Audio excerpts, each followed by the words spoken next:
Bismillahirrahmanirrahim.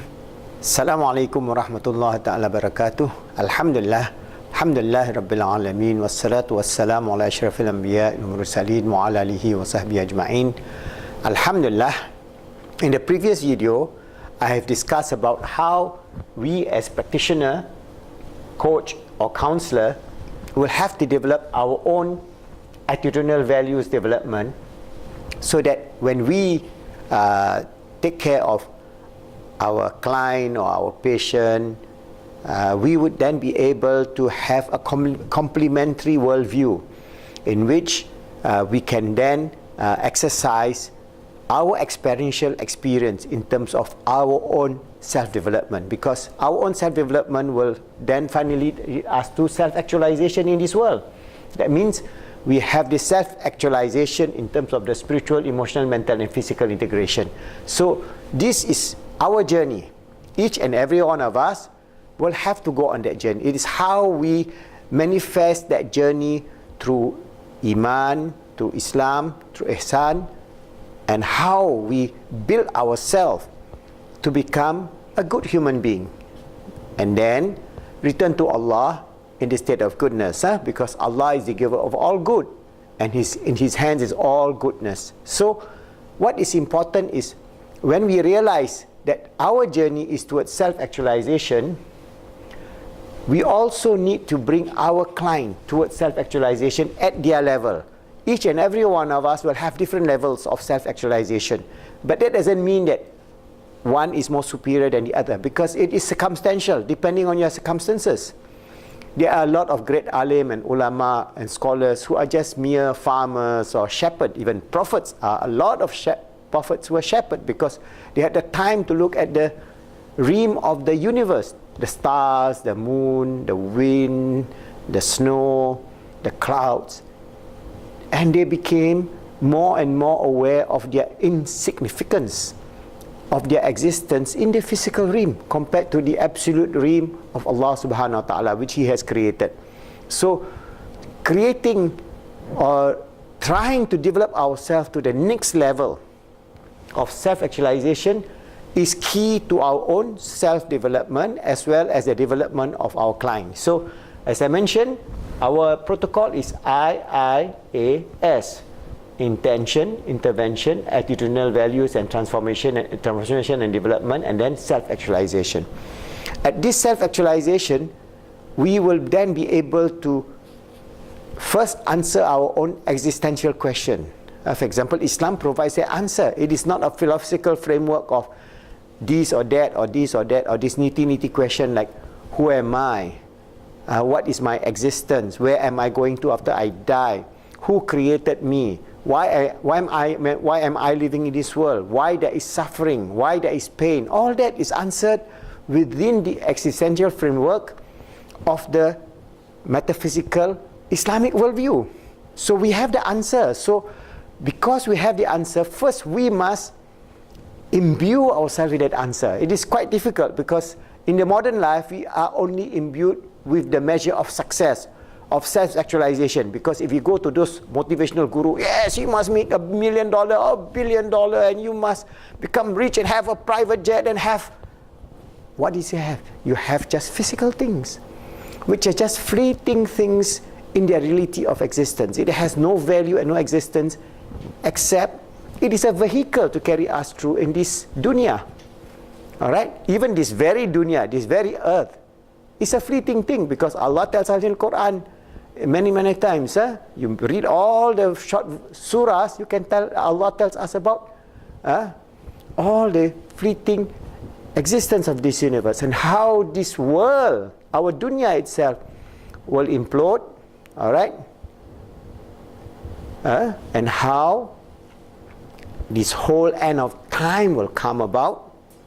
But each and every one of us need not wait until the end of time of this dunya. Each and every one of us have a finite time and space within this dunya.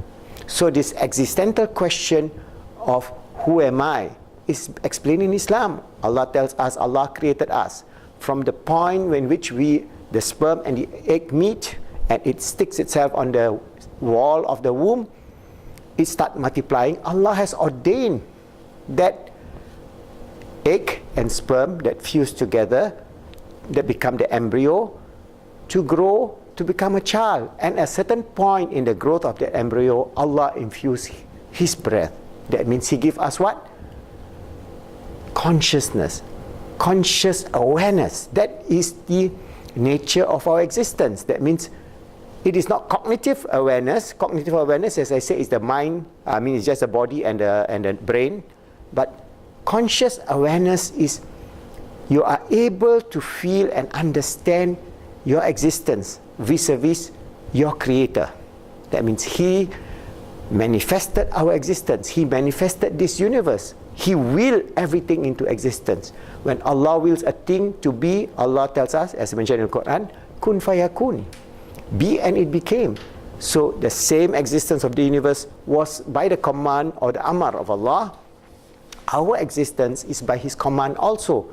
But our existence has another level of consciousness, because our consciousness, that is our conscious awareness that develop our perception, is based on understanding that we are first created by Allah subhanahu wa ta'ala. That means we are His abd, His servant or His slave. And also He commanded that we become a being of consciousness to realize the grandeur of Allah's creation. So our second role on this earth is to be the Khalifa of Allah. That's why in that sense we know who we are.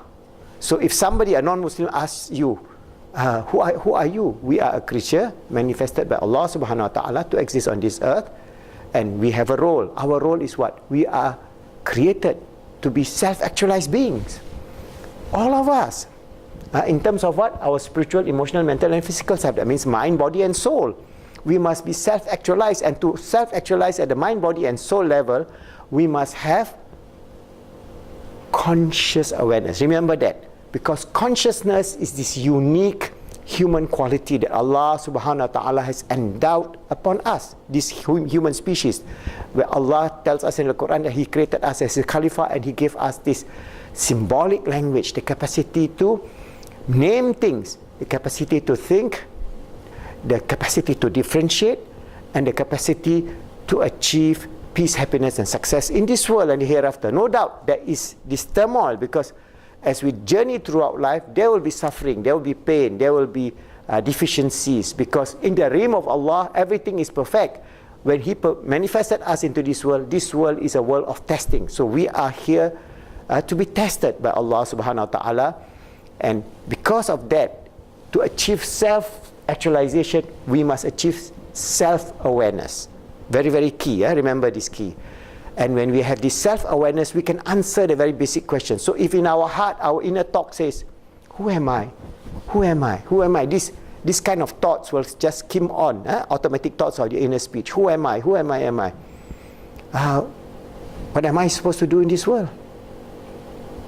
We must be able to answer that question in a subtle, logical framework, which is consonant with the worldview of Islam. That's why those understanding of the metaphysics of the nature of existence from the perspective of Islam will give you peace, happiness and success, because you know Allah created you, you know Allah give you a wonderful role as His Khalifa on this earth, you know Allah give you the goodness. You are created fitrah, good, and you can exercise that good or elevate that good.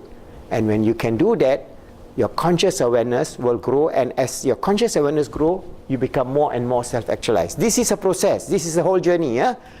It's not something that today I tell you, tomorrow you get the magic or automatic enlightenment. This is not that. The process that Allah has ordained is a continuous process until we reach the level of Iman, Ainul Yakin, Haqqul Yakin. We have the three levels Iman, Ilmu Yakin, Ainul Yakin and Haqqul Yakin.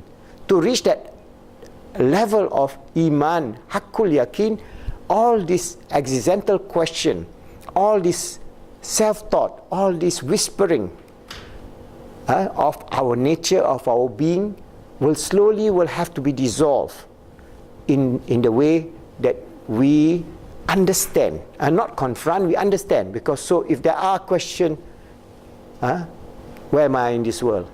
you are able to answer that.